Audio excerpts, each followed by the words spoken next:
শোনো বন্ধু, আমার পিতা স্বয়ংবর আয়োজন করেছে, তুমি কিন্তু সেই স্বয়ংবর গিয়ে কারণ আমি যে তোমার গলে বরমালা পরাবো। আমি কি করে সেই স্বয়ংবর সভায় যাব? আর তুমি আমাকে কিভাবে চিনবে?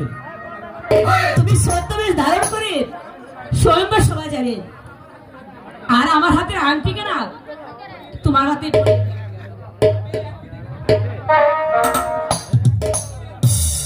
আমি এই আংটি দেখে আমি তোমাকে চিনিয়ে নিব।